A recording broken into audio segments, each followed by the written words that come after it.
मुनि अष्टावक्र राजा जनक को आगे समझाते हैं कि धैर्य और संयम की जो सज्जित अवस्था है वह तो उस व्यक्ति को शोभा देती है जो भीतर से शांत है, धीर है। लेकिन जिस मन में अभी भी इच्छाओं की लहरें उठ रही हैं, उस मूढ़ की बनावटी शांति बिल्कुल भी शोभनीय नहीं होती। मनुष्य को यह शरीर ही वासना और स्प्रे की वजह से मिला है। यदि कुछ भोगने या पाने की चाह ना होती तो शरीर की आवश्यकता ही ना पड़ती। जैसे घड़ा तभी बनता है जब उसमें कुछ भरने की जरूरत होती है, वैसे ही शरीर भी तभी रचा जाता है जब भीतर आकांक्षा हो। यह स्प्रे ही है जो इस सृष्टि को गति देती है, जो मन को सक्रिय करती है, जिससे रचनात्मकता और विनाश दोनों जन्म लेते हैं। संसार की जो भी दशा है वह सब इसी स्प्रे की देन है। इसीलिए कहा जाता है स्प्रे ही संसार है, और जब तक यह भीतर बनी रहती है तब तक सच्ची शांति की कल्पना करना केवल मृग मरीचिका का पीछा करना है, एक ऐसी दौड़ जो कभी समाप्त नहीं होती। यदि कोई व्यक्ति जिसके मन में अभी भी स्प्रे और वासना की लहरें चल रही हैं यह दावा करें कि उसे शांति प्राप्त हो गई है, तो वह केवल स्वयं को और दूसरों को धोखे में रख रहा है। वह शांति नहीं, एक आवरण है, एक झूठा मुखौटा है। दिन में थोड़ी देर ध्यान कर लेना, कुछ मंत्रों का जप कर लेना, या किसी आश्रम में 1 घंटे बैठ जाना और फिर कहना कि अब जीवन में शांति उतर आई है, ये आत्मशल है, दिखावा है। ऐसी सतही शांति अस्थायी होती है जो किसी भी क्षण बिखर सकती है, क्योंकि उसका आधार ही असत्य पर टिका होता है। वह शांति नहीं, भ्रम है। असली शांति तो तभी मिलती है जब भीतर की स्पृहा पूरी तरह समाप्त हो जाती है, जब चाहतें बुझ जाती हैं और वासनाओं का अंधड़ शांत हो जाता है, क्योंकि अशांति की जड़ ही स्पृहा है। जिस दिन वह नष्ट हो जाए उसी दिन भीतर स्थायी और गहन शांति का जन्म होता है। एक ऐसा ज्ञानी जिसे देखने पर लगता है कि वह बंधनों से मुक्त होते हुए भी श्रृंखलित है, वास्तव में आकर्षक प्रतीत होता है, क्योंकि उसके भीतर कोई विकार नहीं होता, कोई छिपी हुई कामना नहीं होती। लेकिन जो लोग भीतर की अशांति को ढकने के लिए बाहरी साज सज्जा, कर्मकांड और दिखावे का सहारा लेते हैं, वे केवल स्वयं से भाग रहे होते हैं, भीतर की गंदगी को सजावट की चादर से। जब मन कल्पनाओं के जाल से मुक्त हो जाता है और बुद्धि पर कोई बंधन नहीं रहता, तब व्यक्ति को ना तो तप करने की जरूरत पड़ती है, ना ही किसी विशेष प्रयास की। शांति उसके स्वभाव में उतर आती है। अष्टावक्र बताते हैं कि ऐसे धीर पुरुष जिनका चित्त स्वतंत्र है, जो वासनाओं और कल्पनाओं से ऊपर उठ चुके हैं, वे कभी भोगों के बीच रहते हुए भी उनसे जड़े नहीं होते और कभी एकांत में पर्वत की गुफाओं का वास भी कर लेते हैं। उनका जीवन इस बात पर आधारित नहीं होता कि वे क्या करते हैं, बल्कि इस पर टिका होता है कि वे कैसे करते हैं। भोग को एक खेल की तरह, एक नाटक की तरह पूर्ण साक्षी भाव से अनुभव करते हैं, बिना लिप्त हुए, बिना तृप्ति या विरक्ति के। ना उन्हें भोगों का लोभ खींचता है, ना संन्यास का मोह रोकता है। वे स्वतंत्र हैं, सहज है, अपने भीतर टिके हुए हैं। इसके उलट जो व्यक्ति किसी सिद्धांत, नियम या परंपरा में बंध कर जीवन जीता है, जो भोगों को त्यागने या भोगने दोनों में से किसी एक पर आग्रह रखता है, वह अभी भीतर से मुक्त नहीं हुआ है, क्योंकि जहां आग्रह है वहां बंधन है, और जहां बंधन है वहां आत्मशांति नहीं हो सकती। जो व्यक्ति अभी भी किसी चाहत, किसी अपेक्षा या किसी आग्रह में बंधा है, वह वास्तव में मुक्त नहीं है, वह तो भीतर ही भीतर जकड़ा हुआ है। लेकिन एक सच्चा ज्ञानी जिसने सभी बंधनों को तोड़ दिया है, वह केवल आत्मा में ही रमण करता है। उसकी गति स्वतः स्वाभाविक होती है, नियंत्रण से परे पर संयमित। अष्टावक्र आगे कहते हैं कि एक धीर पुरुष जो वासना और स्पृह से मुक्त हो चुका है, वह जब किसी पंडित, देवता या तीर्थ को देखता है, या किसी सुंदर स्त्री, शक्तिशाली राजा या अपने प्रियजन के सानिध्य में होता है, तब भी उसके मन में कोई लहर नहीं उठती, न अपेक्षा की, न तृप्ति की, न मोह की। जबकि अज्ञानी ठीक इसके उलट होता है। वह ज्ञान पाने के पीछे भी स्वार्थ रखता है।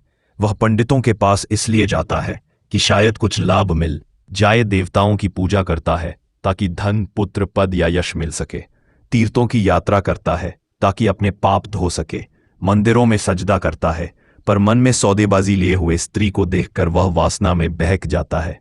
राजा के आगे पीछे घूमता है ताकि सत्ता के समीप पहुंच सके, और प्रियजनों से भी उसकी अपेक्षाएं जुड़ी होती हैं। कुछ मिल जाए, लेकिन ज्ञानी जो भीतर से पूर्ण है वह किसी से कुछ नहीं चाहता, क्योंकि उसे सब कुछ पहले ही प्राप्त हो चुका है। स्वयं का साक्षात्कार, अष्टावक्र कहते हैं कि धीर और ज्ञानी पुरुष भी संसार के संबंधों को देखता है, पुत्र, पत्नी, मित्र, सेवक या कुल, लेकिन उसमें वासना न होने के कारण वह किसी से कुछ पाने की इच्छा नहीं रखता। उसकी दृष्टि तो साक्षी की होती है, न लिप्त होती है, न विकृत होती है।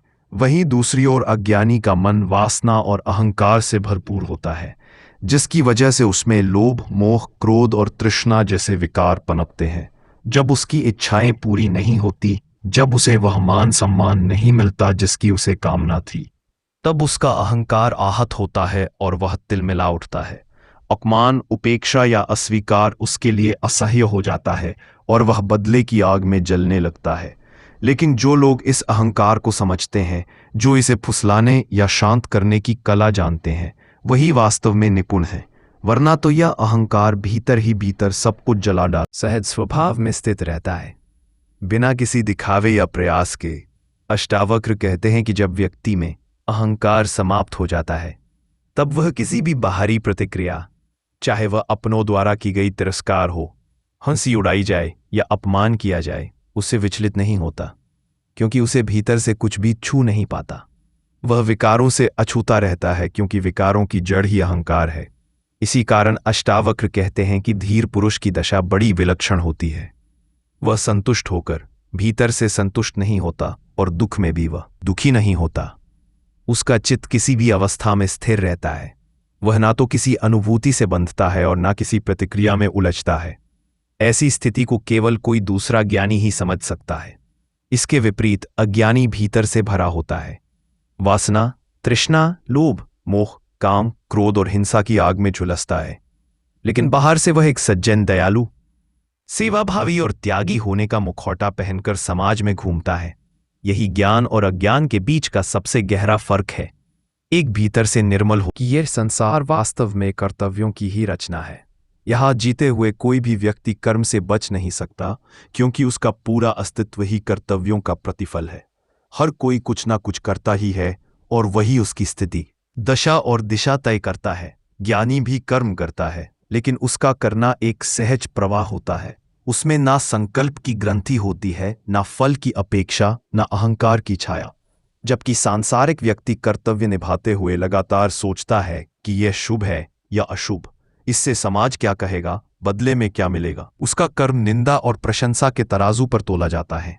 इसी संकल्प और अभिमान के कारण वह अपने कर्मों का फल भी भोगता है। अच्छे कर्मों से स्वर्ग का सुख मिलता है, लेकिन यह मुक्ति का द्वार नहीं खोलता। भगवान श्री कृष्ण ने भी अर्जुन से यही कहा था कि युद्ध करना तेरा धर्म है। यदि मरेगा तो स्वर्ग मिलेगा और यदि जीतेगा तो राज्य बट मुक्त होगा। ऐसा नहीं कहा। मुक्ति का मार्ग इस कर्तव्य चक्र से बिल्कुल अलग है।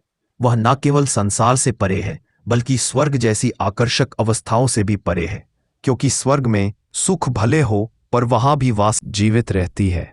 इच्छाएं, भोग की आकांक्षाएं और पद की लालसा बनी रहती है, और जहां अपेक्षा है वहां बंधन है, मुक्ति नहीं।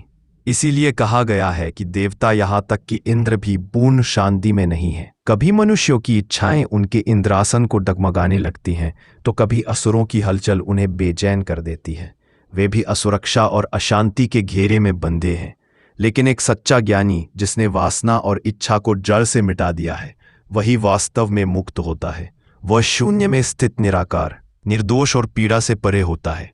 वह संसार को कर्तव्य का बोझ नहीं, बल्कि एक रंगमंच की भांति देखता है, जहां वह स्वयं को कर्ता नहीं मानता, बल्कि परमात्मा को ही समस्त क्रियाकलापों का आधार मानता है। जो इस सत्य से अनभिज्ञ है, वह लगातार कर्तव्य, संकल्प, त्वाकांक्षा, संघर्ष, जीत और असफलता की बातें में उलझा रहता है। यही उसकी पहचान है, यही उसकी दुनिया है। अष्टावक्र आगे कहते हैं कि अज्ञानी कर्म नहीं भी कर रहा हो तो भी भीतर से विचलित, व्याकुल और बेचैन दिखाई देता है, क्योंकि उसका मन विकल्पों में डूबा होता है। वहीं ज्ञानी चाहे कितने ही कार्य कर रहा हो, भीतर से स्थिर, शांत और निर्विकार रहता है। इसका यह अर्थ कदापि नहीं है कि ज्ञानी कर्म छोड़ देता है या निष्क्रिय हो जाता है, बल्कि वह करता है, पर उस करने में कोई आग्रह नहीं होता, कोई द्वंद्व नहीं होता। बस एक सहज जागरूक बहाव होता है, बिना अपेक्षा के, बिना अभिमान के। अनेक लोग जब जीवन से थकते हैं या भीतर बेचैनी से घिरते हैं, तो मठों और मंदिरों का रुख कर लेते हैं। एकांत में बैठकर लोगों से दान दक्षिणा लेते हैं, पूजा अर्चना के बदले पांव दबावाते हैं और उसे ही आत्मिक शांति मान लेते हैं। लेकिन सच्चा ज्ञानी ऐसा नहीं करता। वह संसार से भागता नहीं, बल्कि कर्म को पूरी निष्ठा के साथ करता रहे, पर बिना किसी फल की अपेक्षा के। यही तो असली कर्म का सौंदर्य है। यही वह कुशलता है जिसकी बात गीता करती है, योग कर्म सुकौशलम। जब कोई व्यक्ति केवल पैसे के लिए काम करता है और जब कोई कला या साहित्य में सिर्फ आनंद के लिए रमा होता है, तो दोनों के काम में जो फर्क होता है वह उसकी गुणवत्ता में साफ नजर आता है। अष्टावक्र इसी संदर्भ में ज्ञानी और अज्ञानी के कर्मों के बीच का फर्क बताते हैं। यदि कोई अज्ञानी इस ज्ञान को सुनकर यह सोच ले कि अब कर्म छोड़ देना ही मुक्ति है, तो वह केवल आलसी बन जाएगा। कर्म का त्याग कर देने से भीतर की अशांति समाप्त नहीं होती, क्योंकि मन अब भी संकल्प और विकल्प के जाल में उलझा रहता है। जब तक यह भीतर की खलबली शांत नहीं होती, तब तक कोई भी मुक्त नहीं हो सकता। दूसरी ओर ज्ञानी के भीतर यह सभी विक्षेप पहले ही शांत हो चुके होते हैं, इसलिए वह बाहर से चाहे कितने ही कर्म करे, भीतर से स्थिर, शांत और निर्लिप्त बना रहता है। यही है सच्ची कर्म कुशलता, जहां करने वाला करता तो है, लेकिन कर्तापन की ग्रंथि से मुक्त होकर। इसलिए सच्ची मुक्ति ना तो संसार को छोड़ देने में है और ना ही कर्म से पलायन करने में, बल्कि अज्ञान के अंधकार को मिटाकर चित्त की गहराई में स्थिर शांति को अनुभव करने में है, जो केवल आत्मबोध से ही संभव है। अष्टावक्र कहते हैं कि इसके विपरीत अशांत चित्त वाला व्यक्ति बाहर से कितना भी शांत दिखने की कोशिश करे, उसकी बेचैनी हर हरकत में प्रकट हो जाती है। बैठते ही हाथ पांव हिलाने लगता है, चलते समय पांव पटकता है, भोजन करते समय ध्यान भटक जाता है, बातचीत में तारतम्य नहीं होता और रात को बिस्तर पर लेटकर भी नींद को तरसता है। दरअसल जो भीतर है वही बाहर छलकता है। इसलिए मुक्ति बाहर की किसी क्रिया का परिणाम नहीं, बल्कि भीतर की स्थिति का प्रतिबिंब है, और यह स्थिति के ज्ञान से, आत्मबोध से मिलती है। मनुष्य के चेहरे की रेखाएं, आंखों की चमक या मुरझाहट और उसकी चाल ढाल उसके भीतर की मनोस्थिति को साफ बयान कर देती है। जिसका चित्त अशांत है, उसका मुख कभी भी सच्चे सुख की झलक नहीं दे सकता। अष्टावक्र कहते हैं कि केवल वही व्यक्ति सच में सुखी कहा जा सकता है जिसकी भीतर की चेतना शांत है। वह चाहे खा रहा हो, पी रहा हो, बैठ रहा हो, चल रहा हो या बोल रहा हो, उसके हर क्रियाकलाप में सहजता और आनंद की सुगंध होती है। इसके विपरीत जिसके मन में वासना, उलझन और विक्षेप भरे हों, वह बाहर कितना भी सज्जन दिखे, भीतर से अशांत ही बना रहता है, और यही अशांति उसके हर व्यवहार में टपकती है। अष्टावक्र आगे समझाते हैं कि जो व्यक्ति स्वभावत संसार में रहकर भी सामान्य लोगों की तरह नहीं व्यवहार करता, जिसकी उपस्थिति किसी विशाल और गहरे सरोवर की तरह क्लेश से रहित होती है, वही असल में शोभायमान होता है, वही सुंदर है। ज्ञानी और अज्ञानी दोनों संसार में रहते हैं, दोनों ही कर्तव्यों का निर्वहन करते हैं, लेकिन अज्ञानी का हर कर्म वासना, अहंकार और अपेक्षा से संचालित होता है, जिससे वह अंततः दुख और निराशा की गिरफ्त में आ जाता है। जबकि ज्ञानी मुक्त होकर भी कर्म करता है, लेकिन ना उसे बंधता है, ना उसका भार उठाता है। ज्ञानी व्यक्ति संसार में रहते हुए भी कर्म करता है, व्यवहार करता है, लेकिन उसमें लिप्त नहीं होता। वह उसे एक खेल की तरह निभाता है, जैसे कोई अभिनेता मंच पर अपनी भूमिका निभा रहा हो। उसके भीतर किसी भी फल की आकांक्षा या अपेक्षा नहीं जुड़ी होती, इसीलिए उसे कोई खेद या पीड़ा नहीं छूती। उसका आनंद खुद कर्म में ही समाया होता है, ना कि उसके परिणाम में।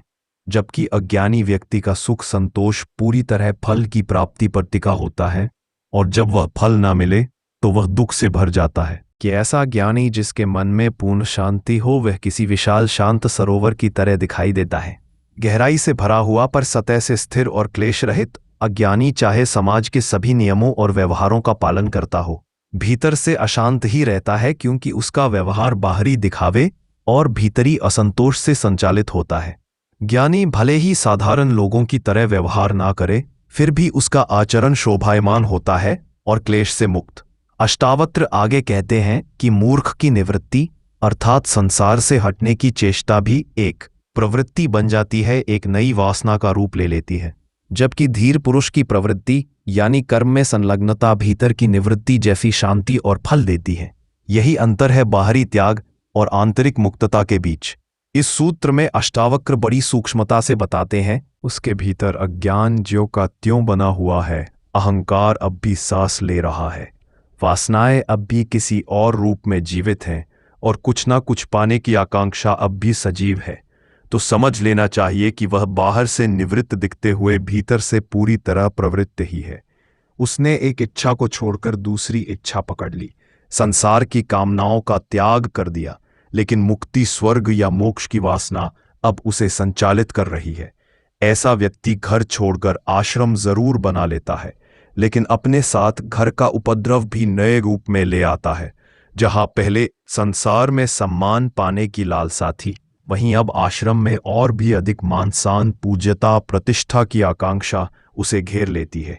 इसलिए वास्तविक निवृत्ति कोई दिखावटी संन्यास नहीं, बल्कि भीतर के सभी आग्रहों से मुक्त होने की मौन कला है, जहां कुछ भी पाना बाकी नहीं रहता।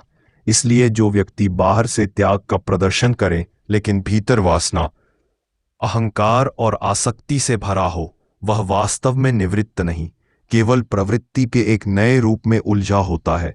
इसके विपरीत जो सच्चा ज्ञानी है, जिसके भीतर कोई चाह नहीं बची, कोई अभिमान नहीं टिक पाया और ना ही किसी चीज से जुड़ाव रह गया, वह संसार में सक्रिय रहते हुए भीतर से पूरी तरह मुक्त होता है और उसे वही शांति, वही पूर्णता प्राप्त होती है जो निवृत्ति से मिलती है।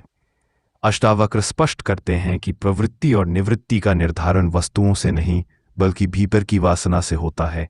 यदि वासना है तो वह प्रवृत्ति ही है, चाहे व्यक्ति साधु हो या गृहस्थ। यदि उसके भीतर की वासना समाप्त हो चुकी है तो वही असली निवृत्ति है। भले ही वह संसार के बीचों बीच क्यों न रह रहा हो, फिर भी वह भीतर से पूर्णतः मुक्त होता है। अष्टावक्र गीता की यह व्याख्या अंततः हमें इस गूढ़ सत्य से साक्षात्कार कराती है कि मुक्ति किसी बाहरी त्याग या दिखावे में नहीं, बल्कि भीतर की निर्मलता, वासना शून्यता और साक्षी भाव में है। जब मन शांत हो जाता है, इच्छाएं समाप्त हो जाती हैं और मैं का अहंकार गल जाता है, तब व्यक्ति जान जाता है कि वही आत्मा है, अचल, शुद्ध, आनंद स्वरूप। यही अवस्था जीवन की सच्ची संपूर्णता है, जहां कोई बंधन नहीं, कोई भय नहीं, केवल मौन, केवल आत्मा, केवल अस्तित्व की दिव्य शांति। यदि यह विचार आपके हृदय को स्पर्श करे तो वीडियो को लाइक करें। ऐसे ही आत्मज्ञान से जुड़े संदेशों के लिए चैनल को सब्सक्राइब करें और अगला ज्ञानमय संदेश सबसे पहले पाने के लिए घंटी का निशान दबाएं। जय आत्मा।